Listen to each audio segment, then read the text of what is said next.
A student is preparing a doctoral thesis in which he compares English translations of the Quran. He sent some questions in English to translators, including me, and would like to include their answers in his thesis. Here are the questions with my answers. Dear student, thank you for your interest in my English translation of the Quran. As requested, I send you here my answers. Question 1.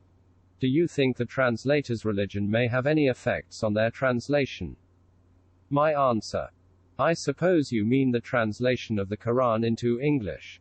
So, my answer is related to such a translation. The translator must separate between his religion and his work as a translator. Otherwise, his religion will affect his translation, trying to prove his belief or contradict the belief of someone who belongs to the opposed religion. I am talking here about religion in general, including atheism, which I consider a religion. This rule applies to the translation of any religious book such as the Old Testament, the New Testament, the Quran, or the books of Baha'i and Hinduism. If you allow me a comparison, I will say that the best translator is Google, although I doubt its impartiality. Question 2. Do you think the translator whose mother tongue is Arabic has an advantage over others? My answer. Knowing the Arabic language as a mother tongue is important for the translator to understand the Quranic formulas. But the knowledge of the Arabic language may not be enough.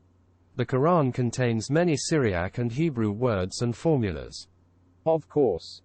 He must be proficient in the language he is translating into and present his translation to an expert in the language he is translating into.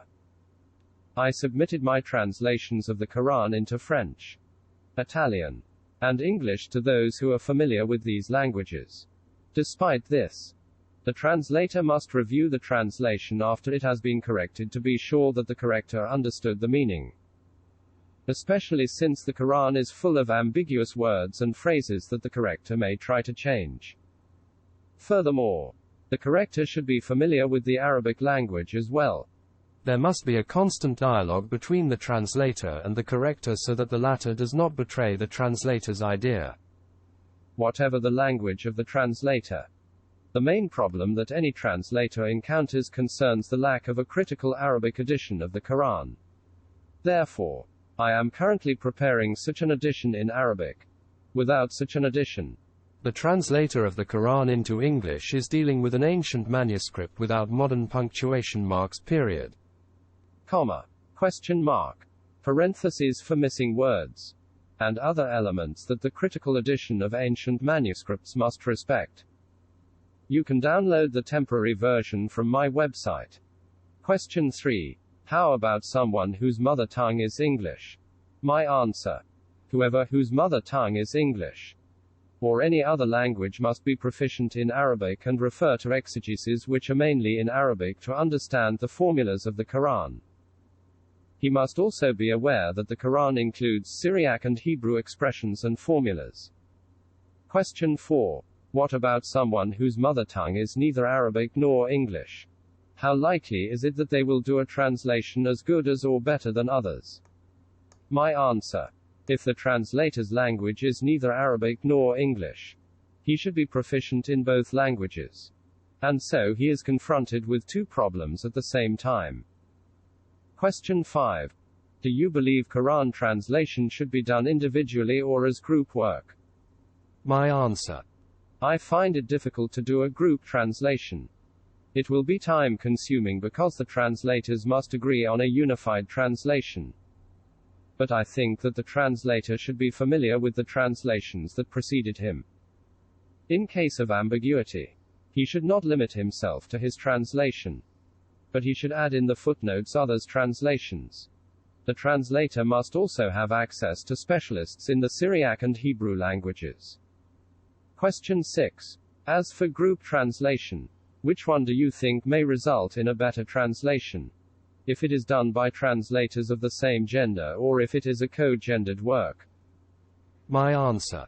If there is to be a collective translation, the translators must put aside their sexual as well as their religious affiliation. Question 7. Do you believe the translator's gender can make any difference to the quality of the translation? If so, how? My answer. Women's currents see the holy books and their translations as patriarchal and try to correct or modify the concepts. I see sexual and religious neutrality as a prerequisite for successful translation. Question 8. Could having some specific knowledge of, for example, exegesis, literary poetics, musicology, history, etc., be helpful in translating the Quran better? My answer. The Quran is indeed subject to musical considerations because of its rhymes. Here the question arises if the translator must preserve these rhymes or not. In this case, the meaning will be betrayed. On the other hand, he must read the exegesis. And here is another problem. As the exegesis follow different schools such as Sunnis, Shiites, Mutazilites, Sufism, Ahmadiyya, scientific and Quranist trends, etc. Of course, he must also know the sources from which the Quran took his information, especially Jewish, Christian and Zoroastrian sources. Question 9. What distinguishing features do you believe to make your own translation of the Quran a unique one, different from other existing translations of the Holy Quran?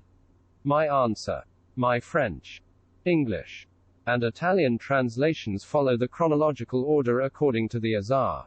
They include the Arabic text with the modern punctuation marks, mention the sources of the Quran, the reasons for revelation, the various readings, the abrogated and abrogating verses, and consider the Syriac and Hebrew languages. They add in the footnotes other translations in case of ambiguity. Therefore, these translations can be considered unique. Question 10.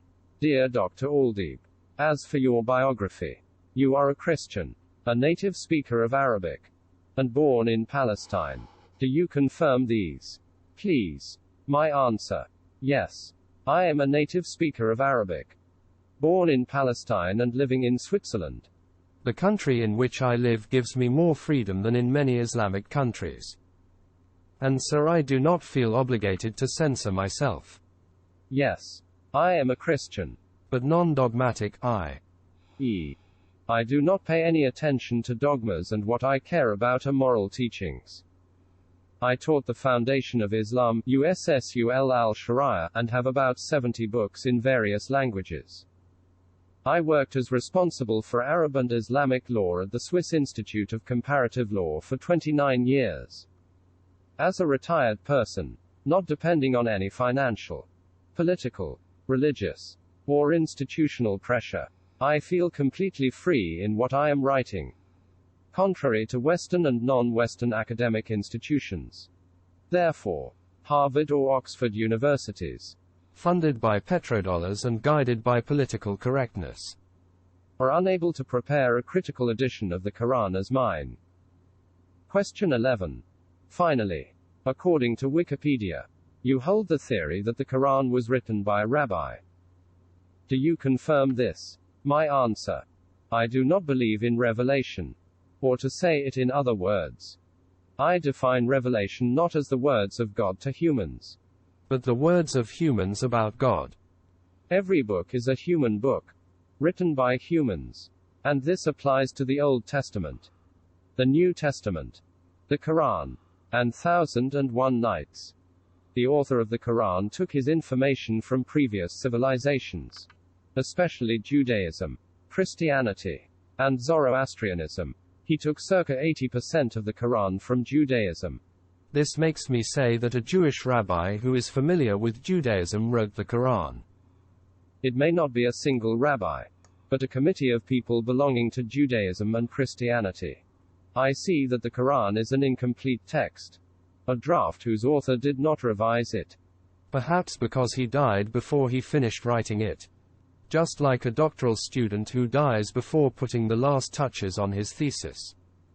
If you need some clarification, feel free to write to me. I wish you all the best.